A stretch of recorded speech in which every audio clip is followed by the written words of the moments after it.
बच्चों, आज फिर हम इस वीडियो वर्ग के माध्यम से आपसे जुड़ रहे हैं।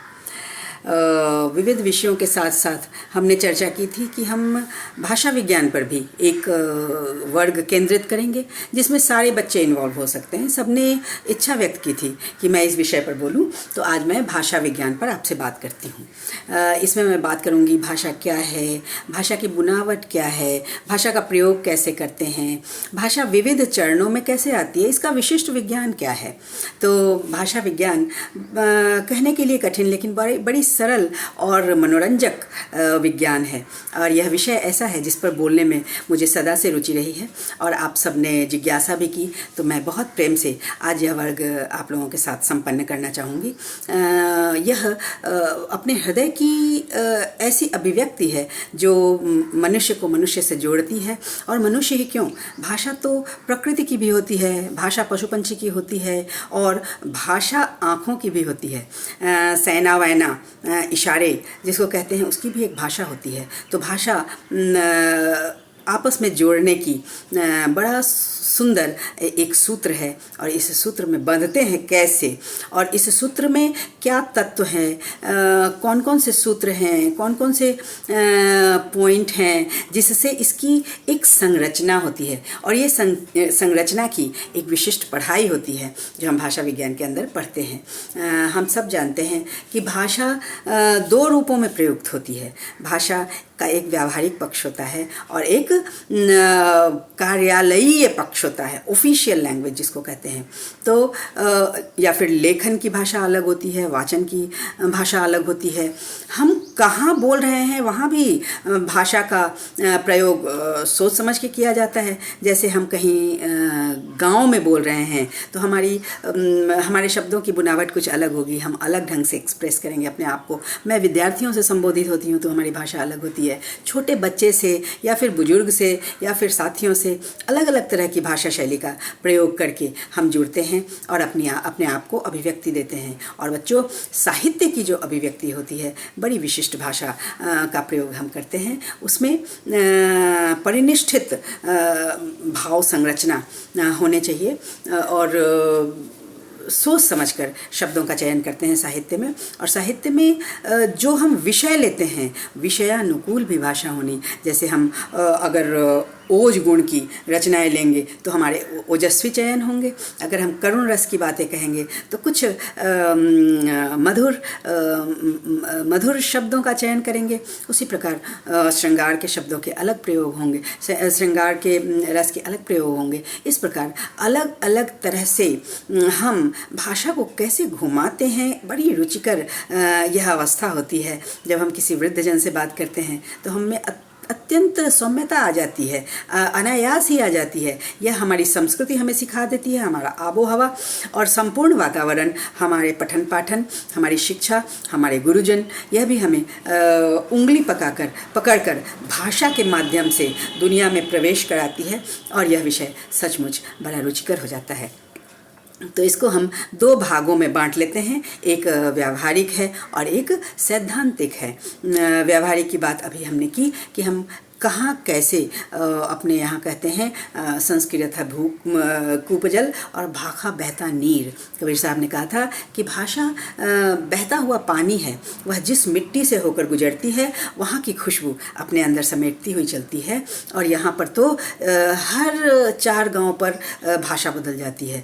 हमारे भारतवर्ष में बहुत सारी भाषाएं बोली जाती हैं और सब में अभिव्यक्ति इतनी प्रगाढ़ है कि आप दंग रह जाएंगे। एक छोटा बच्चा भी जिस तरह से कहता है, अरे वो तो यहाँ से हिरन हो गया। अब हिरन हो गया कहने का मतलब यह नहीं होता है कि वो हिरन बन गया, कहने का मतलब यह होता है कि वह तेजी से वहाँ से निकल गया। भाषा में कितनी क्षिप्रता है, कितने प्रभाव हैं, यह इसके व्यावहारिक पक्ष दिखाता है। और सैद्धांतिक पक्ष में हम देखते हैं कि हम भाषा की बुनावट कैसे करते हैं, ये लिपि क्या होती है, ये शब्द क्या होते हैं, ये प्रत्यय क्या होते हैं, समास क्या होता है। विविध जो हम बचपन में व्याकरण की चीज़ें पढ़ के आए हैं वो भी भाषा की बुनावट में उपयोगी है। उसके साथ साथ भाषा का विज्ञान विविध सरणियों से होकर निकलता एक बहुत बड़ा शास्त्र निर्मित करता है। तरह तरह की शाखाएं हैं भाषा विज्ञान की, और इन शाखाओं के माध्यम से इतना बड़ा एक शास्त्र निर्मित हुआ है। मैं प्रयोजन मूलक हिंदी की भी बात करूंगी। आजकल हिंदी को हम हर जगह जमा देना चाहते हैं, हर जगह स्थापित करना चाहते हैं, जिससे पूरी दुनिया का समुचित विकास हो। एक ही भाषा से बंधे रहकर हम ये विकास नहीं कर सकते। और हिंदी तो हमारी मातृभाषा है, हमारी मिट्टी की भाषा है। इसको समझना आसान है और लोगों को जोड़ना आसान है और काम आसान हो जाता है। अगर हम एक ही भाषा पर, मान लो कि कार्यालय में सिर्फ अंग्रेजी का माध्यम हम रखते थे, तो सामान्य जनों को बड़ी तकलीफ होती थी। जो लोग अंग्रेजी नहीं जानते हैं उन्हें तकलीफ हो जाती थी कि हम कैसे कोई पर्ची भरेंगे, कोई काम करेंगे, कहीं कोई आरक्षण कराना है, कहीं कुछ, तो इसमें बड़ी दिक्कत होती थी। तो इसलिए एक प्रयोजन से हिंदी विकसित की गई और विविध कार्यालयों में हिंदी की संरचना अलग ढंग से, बहुत सारी कमेटियां बनी, बैठी, उन्होंने शब्द बनाए, उन्होंने भाषा को स्वरूप दिया और जगह जगह इसे स्थापित करने में वहाँ के अधिकारियों की मदद ली, हमारे शिक्षकों की मदद ली और संपूर्ण जनता में इस भाषा को फूटने फैलने का अवसर दिया है। आप देखेंगे कि पहले जब हम रेलवे में जाते थे तो अंग्रेजी की पर्ची मिलती थी भरने के लिए, और उसमें बड़ी दिक्कत होती थी। जो लोग अंग्रेजी नहीं जानते थे उन्हें वो पर्ची भरने में दिक्कत होती थी। लेकिन आज देखो, आज हिंदी की पर्ची आ गई है और हिंदी में शयनयान या आरक्षण, वातानुकूलित जैसे शब्द आ गए हैं। तो यह हमें समझने के लिए और काम करने के लिए हमें आसान बना देता है। हमारी यात्रा आसान हो जाती है रेलवे की, और हम बड़ी आसानी से रेलवे का सफ़र कर सकते हैं। कोई भी जाकर टिकट आरक्षित करवा सकता है। और इसको, ये सब शब्द बनाए गए, हमारे पाठ्यक्रम में शामिल किए गए और इसकी पढ़ाई होती है। आप जानते हैं रेलवे में भी हिंदी अधिकारी नियुक्त होते हैं और हिंदी को प्रश्रय करने में, बढ़ाने चलाने में मदद करते हैं। इसी प्रकार आप देखें, राजभाषा विभाग बनाए गए हैं, तरह तरह के विभाग बनाए गए हैं। भले ही यह भाषा राष्ट्रभाषा या राजभाषा की ठोस आकृति ना पा सकी हो, लेकिन वह अब काम करने की स्थिति तो आ ही गई है। आप बैंक को ले लें, बैंक में एक संपूर्ण बैंकिंग एक अवधारणा पर निर्भर है। जैसे कि एक वृक्ष को ही प्रतीक माना जाता है एक बैंक के लिए। तो ये वृक्ष की पहले ब्रांचेस कहे जाते थे, अब शाखाएं कही जाती हैं। जो पहले अकाउंट होते थे, अब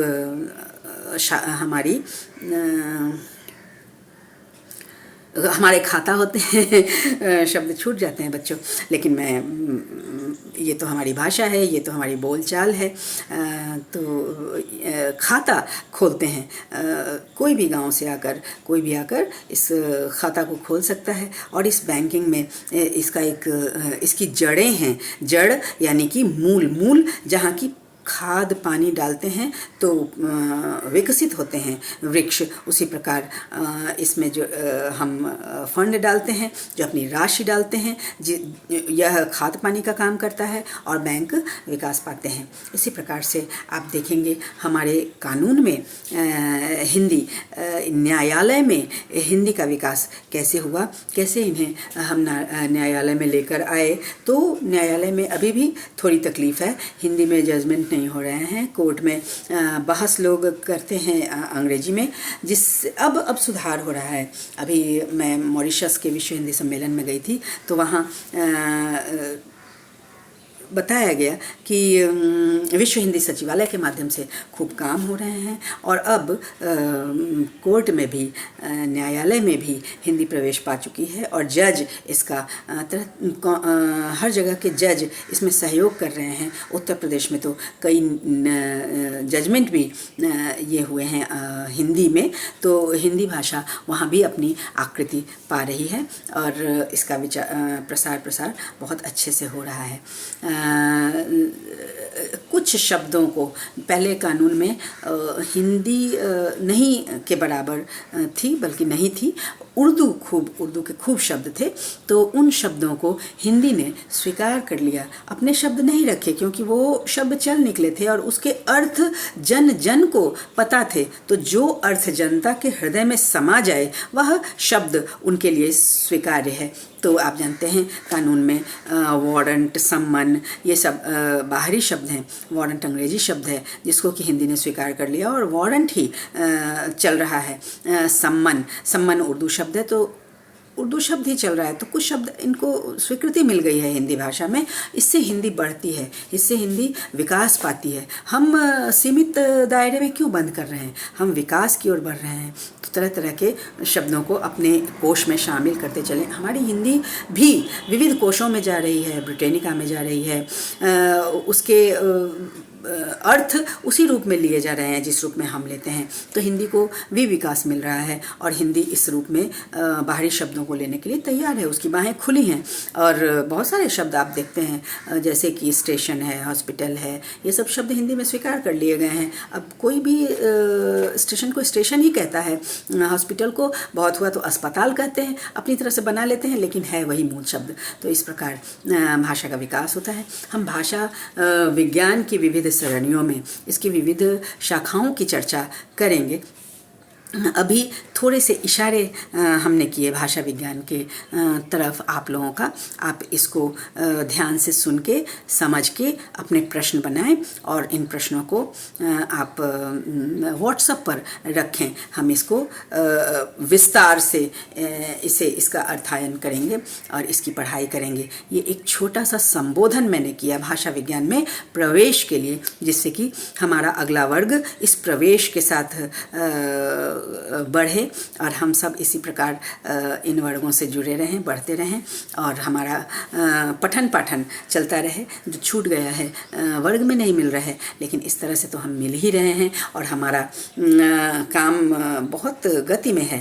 व्हाट्सएप पर जिस प्रकार तुम लोग प्रश्न करते हो और मैं जवाब देती हूँ, मैं बहुत संतुष्ट हूँ। आप लोग इसी तरह से हमसे जुड़े रहिए और अपने प्रश्न करते रहिए। मैं खुश हूँ कि आज किसी विद्यार्थी ने पूछा भाषा विज्ञान तो है, लेकिन भाषा विज्ञान का विज्ञान क्या है, यह भी समझाने की ज़रूरत है। लेकिन भाषा विज्ञान का विज्ञान यही है कि भाषा विज्ञान को समझने के लिए, भाषा विज्ञान में प्रवेश करने के लिए जो एक वैज्ञानिक पाठ्यक्रम है, वही भाषा विज्ञान का विज्ञान है। यह जो मैं अभी बात कर रही हूँ, भाषा विज्ञान के विज्ञान की बात कर रही हूँ कि भाषा विज्ञान का विज्ञान है कि इसे दो रूपों में बांटा गया है, सैद्धांतिक और व्यवहारिक। भाषा विज्ञान का विज्ञान है कि इसे प्रयोजनमूलक हिंदी में बांटा गया है।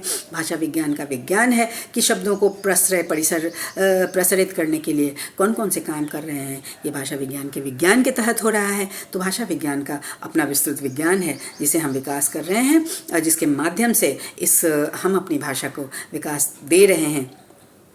भाषा न हो तो हम मूक हो जाएंगे, मूक बधिर हो जाएंगे और फिर सेना वैना से ही काम लेना होगा। तो हम भाषा विज्ञान पढ़ते रहें और अगले वर्ग में हम भाषा विज्ञान की विविध सरणियों की चर्चा करेंगे कि विविध शाखाएं क्या हैं, जिन शाखाओं के माध्यम से इतनी विस्तृत पढ़ाई हम सब करते हैं। तब तक के लिए हम अलग होते हैं। व्हाट्सएप पर जुड़े रहना, प्रश्न करते रहना, जवाब मिलते रहेंगे। मिलते हैं अगले वर्ग में।